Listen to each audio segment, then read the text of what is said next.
Assalamualaikum warahmatullahi wabarakatuh.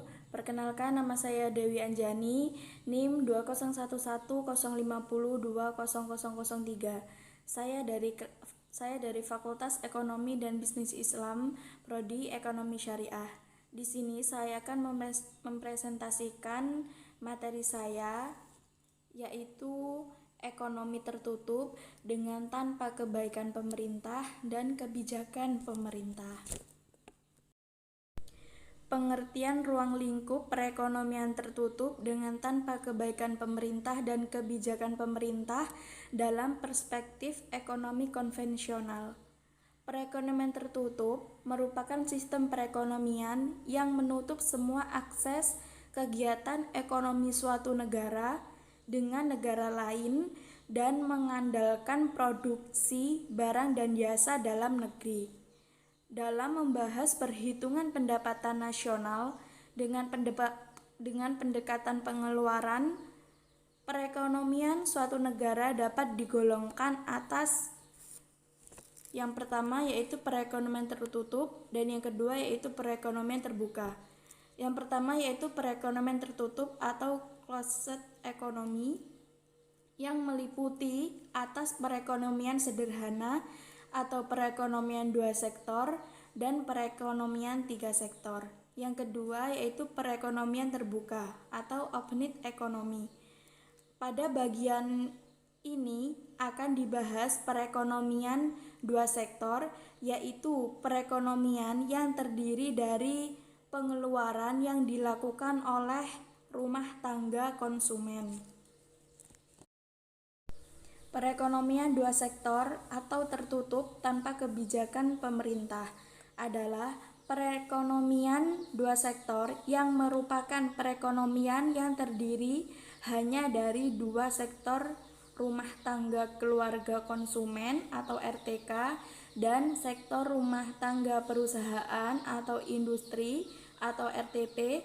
Dalam perekonomian ini diasumsikan hanya ada dua pelaku, sehingga tidak ada kegiatan campur tangan pemerintahan maupun kegiatan perdagangan luar negeri. Penjelasan yang selanjutnya yakni perekonomian tiga sektor atau perekonomian tertutup dengan kebijakan pemerintah. Perekonomian tiga sektor yaitu perekonomian yang terdapat tiga pelaku dalam perekonomian, yakni rumah tangga konsumen atau RTK dan rumah tangga produksi atau RTP dan pemerintah. Di sini ada contoh circular flow diagram siklus perekonomian tiga sektor. Ada tiga peran dalam circular flow diagram tiga sektor ini.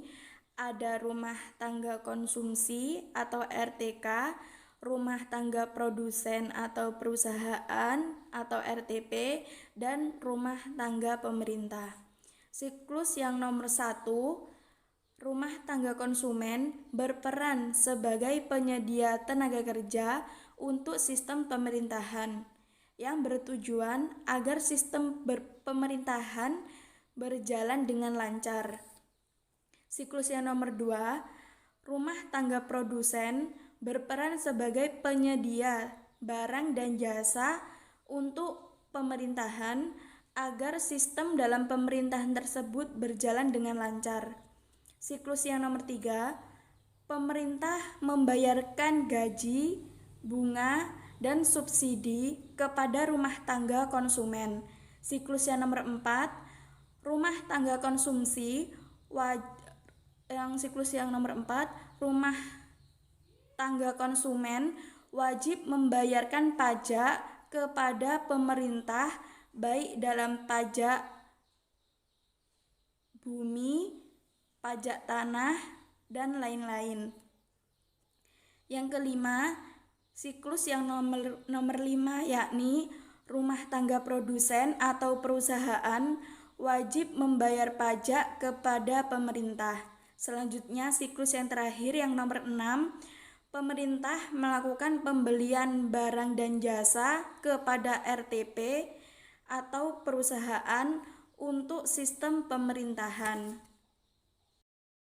Penjelasan yang selanjutnya yakni fungsi konsumsi dan tabungan. Dalam perhitungan pendapatan nasional, pendapatan yang dihasilkan rumah tangga konsumen merupakan sisi pendapatan, sedangkan pengeluaran konsumsi rumah tangga merupakan sisi pengeluaran.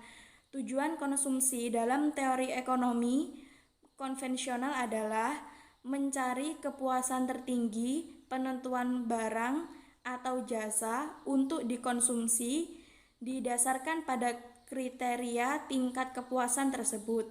Tingkat konsumsi seorang konsumen hanya ditentukan oleh kemampuan anggarannya saja.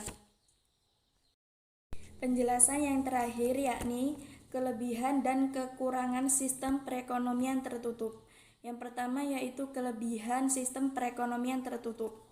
Yang pertama, memiliki perekonomian yang lebih mandiri karena negara yang menerapkan kebijakan perekonomian tertutup dipaksa untuk dapat memenuhi kebutuhan domestiknya sendiri.